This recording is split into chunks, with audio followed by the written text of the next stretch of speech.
Chapter 3 Part 2 of Deadly Love. Carlix had grown up in a world of wealth and privilege, but at a great cost.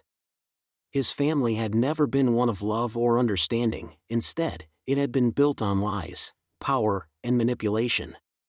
Carlix was not just a product of his environment, he had been molded by it, shaped into the man he was today. I could feel his presence even before he entered the room. The air shifted, heavy, oppressive, like the calm before a storm. I stayed motionless on the couch, trying to pretend that I didn't feel the pounding in my chest. I didn't want to show him how much his power over me had started to unravel my very soul. The door clicked open with that all-too-familiar sound. Carlix's tall figure filled the doorway, his eyes immediately locking with mine, sharp, burning with a mix of obsession and hunger. I swallowed, trying to steady my breath. I didn't need him to see how much his gaze affected me. I hated how much it did. I hated the power he had over me, the way he could make me tremble with just a look. "Eva," Carlix said, his voice like velvet, but with an undercurrent of something darker. "You've been quiet today. Too quiet. Don't you have anything to say?" He stepped into the room, the sound of his footsteps muffled against the marble floor. His gaze swept over me, a possessive, hungry glint in his eyes. I didn't want to say anything. I didn't want to acknowledge that he was right. He was constantly in my mind, even when I tried to push him away. I couldn't escape him, couldn't escape the constant, suffocating presence of him in my life. But the weight of his words was undeniable, and I knew he was waiting for me to speak. So I did. "I don't have anything to say to you," I replied, trying to sound as cold and detached as possible. But even as the words left my mouth, I felt them falter. I couldn't hold up this facade forever. Not with him. Not with the way he was looking at me now, like I was his, like he had every right to control me. Carlix smirked, clearly enjoying the response, the subtle crack in my voice that betrayed my inner turmoil. "You always think you can push me away, don't you?" His voice dropped, now a whisper as he walked closer. "But you can't, Eva. You can't escape me. You can't escape what I want." I clenched my fists, my nails digging into my palms as a wave of fury surged within me. Escape? What did he mean by that? What exactly was he going to do to me that would make it impossible to escape? "Is that what you think?"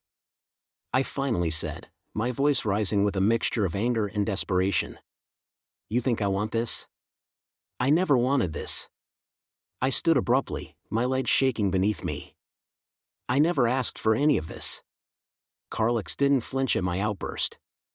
Instead, his eyes darkened, and his expression shifted into something colder, more dangerous. "I didn't give you a choice, Eva. You've been mine from the moment your mother sold you to me. You've always been mine." His words hit me like a slap. The reality of my situation crushed me again, just as it had when I first understood the depth of my betrayal. My mother. She sold me, like an object, a possession. I tried to shake off the painful memories, but Carlix's words dug into me like a knife, twisting deeper and deeper. I stepped back, my eyes searching for an escape that didn't exist. The room felt smaller, suffocating, as if the walls were closing in on me. But Carlix wasn't done yet. No, he had only just begun to unravel me. "Your family never cared for you," Carlix continued, his voice a low growl. "They abandoned you, Eva.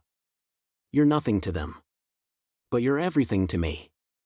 His words were heavy, possessive, and I could hear the madness in his voice. He stepped forward, his hand reaching out to brush against my cheek. "I'll never let you go. I'll never let anyone take you from me." I shuddered at his touch, but I didn't pull away. Why didn't I pull away? I wanted to, but I couldn't. There was something inside of me that was drawn to him, something that was terrifying and dangerous. His obsession, his need for me, it was both my curse and my temptation. The sound of a knock at the door broke the moment between us, and I took a step back, trying to regain some control over my body. Carlix turned toward the door, his expression unreadable for a brief second before his lips twisted into a slight smirk. "Stay here," he ordered coldly, not waiting for my response. We're not finished yet. I stayed still, watching him leave the room with a sense of dread in my chest. The moment the door clicked shut behind him, I collapsed onto the couch, my hands shaking as I tried to compose myself. I was suffocating. My body trembled, my mind raced. I needed to escape, I needed to get out of here. But where would I go?